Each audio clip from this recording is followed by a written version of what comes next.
As grandparents, you are the stewards of family tradition, wisdom, and emotional nurturing. The love and care you provide for your grandkids are unparalleled, and your presence in their lives can significantly shape their future. But even with the best intentions, we sometimes say things that can unintentionally harm the emotional and psychological well-being of the young ones we love so dearly. Have you ever wondered if some of the phrases you've used throughout your lifetime could be having a negative impact on your relationship with your grandkids? When we speak, our words carry weight, particularly when we're trying to guide, discipline, or comfort our grandchildren. But what happens when those words are outdated or fail to acknowledge the emotional landscape of today's youth? We might be inadvertently contributing to their stress, frustration, or feelings of inadequacy, even when we think we're helping. In this video, we'll explore 5 things you might be saying to your grandkids that, while often well-intentioned, could be hurting them more than helping. Throughout the 20th century, societal norms shifted dramatically. The baby boomer generation grew up with strict, often authoritarian parenting styles that focused on discipline, obedience, and respect. Today, however, there's an increased awareness of emotional intelligence and the importance of validating children's feelings. While the advice your grandparents gave you might have been appropriate for your time, the world has changed. Research now shows that kids today need different forms of validation, care, and communication, especially as we continue to navigate an increasingly complex world. Understanding this can be transformational, not only for the bond you share with your grandkids, but also for their emotional development and mental health.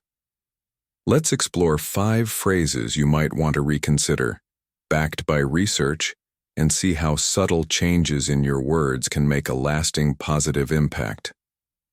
1. Because I said so.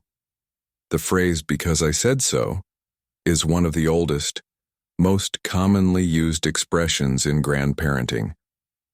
It's a quick way to assert authority when kids ask, "Why?" or challenge a rule, but it can have serious consequences when it comes to developing a child's sense of autonomy and self-confidence. Research from the American Academy of Pediatrics, AAP, suggests that children thrive in environments where they are allowed to understand the why behind actions and decisions. Dr. Laura Markham, a clinical psychologist and author, argues that simply issuing commands without explanation or discussion can lead to feelings of resentment, rebellion, and insecurity in children. When kids are told to obey simply because an adult says so, they don't get the opportunity to process the reasoning behind the request. This limits their ability to engage in critical thinking and develop problem-solving skills. Take the example of Lucas, a 10-year-old boy who loves to explore outside. One evening, his grandmother told him he couldn't play in the yard after dark because she said so. Lucas was confused. He didn't understand the reasoning behind the restriction and grew resentful of the control. Over time, Lucas became reluctant to share his thoughts or ask his grandmother for advice, which created a rift in their relationship. Instead, a better approach could have been, "I know you want to go outside, but I'm worried it's getting too dark and I can't see you as clearly. Let's play outside together tomorrow during the day."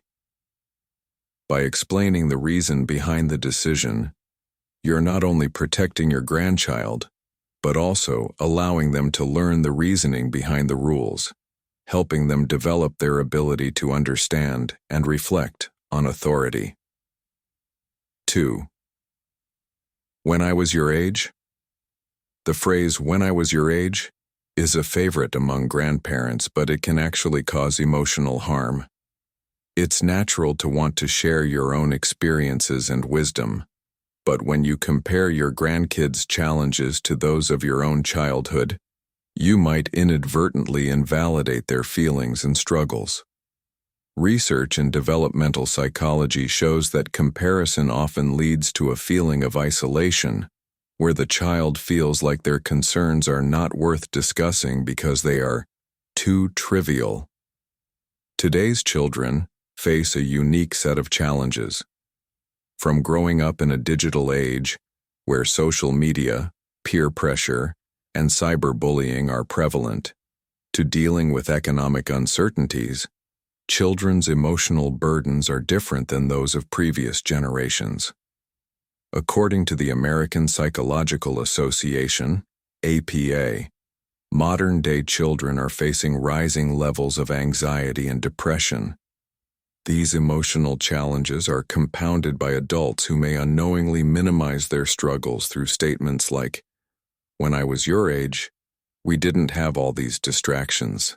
Let's consider the story of Ava, a 12-year-old who is struggling to balance schoolwork, extracurricular activities, and her growing social media presence. Her grandmother, wanting to offer advice, said, "When I was your age, we didn't have cell phones or social media to worry about." While her grandmother meant to offer perspective, Ava felt dismissed. She internalized that her problems weren't valid because they weren't the same as her grandmother's. A better response would have been, "I can see how much you're juggling right now.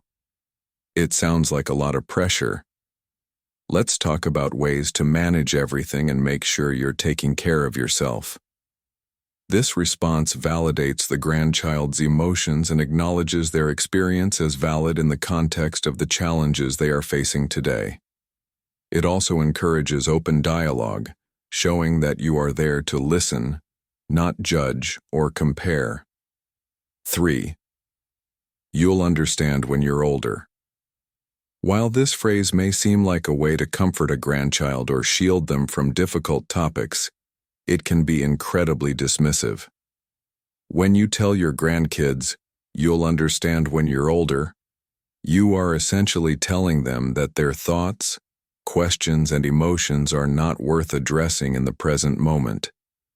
It implies that their concerns are irrelevant because they're too young to comprehend them, and this can discourage them from seeking advice or sharing their feelings with you in the future.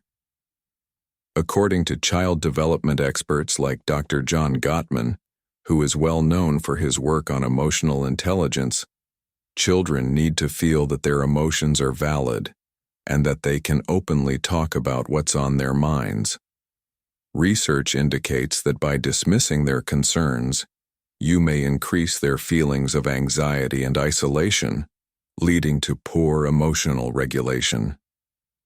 Imagine the story of Mason, a 14-year-old boy who was dealing with intense peer pressure.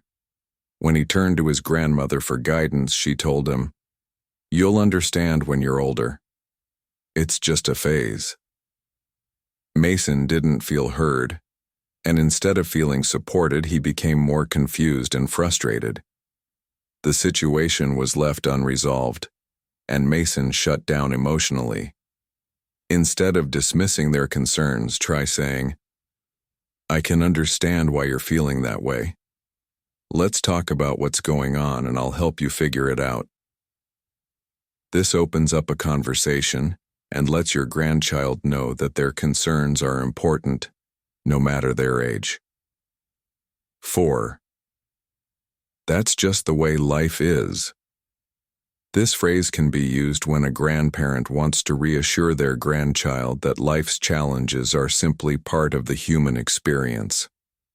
While well-meaning, this phrase can actually hinder a child's ability to cope with adversity by reinforcing a sense of helplessness. Life does have its hardships, but telling a child that they just have to deal with it does nothing to teach them how to navigate those struggles or improve their emotional resilience. Research conducted by the American Psychological Association, APA, emphasizes the importance of teaching children problem-solving skills and resilience in the face of adversity. Resilience is not about accepting hardship. It's about learning how to cope with challenges, find solutions, and move forward in a positive way. By saying, "That's just the way life is," you may inadvertently suggest that they have no control over their circumstances, which can be harmful to their self-esteem. Consider the case of Emily, a 13-year-old whose parents were going through a difficult divorce. When she confided in her grandmother, she was told, "That's just the way life is, people grow apart." While her grandmother meant to offer comfort, Emily felt that there was no hope or solution to her pain. She internalized that she had no power over her situation. A more empowering response would be, "I know this is hard, but you can get through this. We're here to support you, and we'll help you navigate these changes together." This approach acknowledges the difficulty of the situation, while also empowering the child to believe that they can overcome adversity with the right support and mindset. 5. You're too young to worry about that. This phrase is often used by well-meaning adults to shield children from the heavy burdens of adult problems. While the intention is to protect, the effect can be quite the opposite. When you tell a grandchild, "You're too young to worry about that," you are invalidating their feelings and making them feel as though their concerns don't matter. Children today are faced with many complex issues, from climate change and financial stress to social injustice.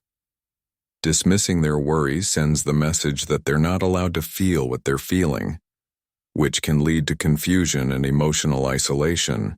In a world where emotional intelligence is increasingly emphasized, experts suggest that children's concerns should be addressed thoughtfully, no matter their age. The National Institute of Mental Health, NIMH, underscores the importance of validating a child's emotions, especially during times of stress or uncertainty. By acknowledging their worries and offering support, you help them develop emotional resilience and the ability to process complex feelings. Take the example of Sarah, a 10-year-old who was worried about her family's financial situation. When she confided in her grandmother, her response was, "You're too young to worry about that." Sarah internalized that her concerns were not valid, and she began to feel isolated from the adults in her life. Instead of dismissing their worries, try offering a more supportive response. "I can see that you're concerned about this.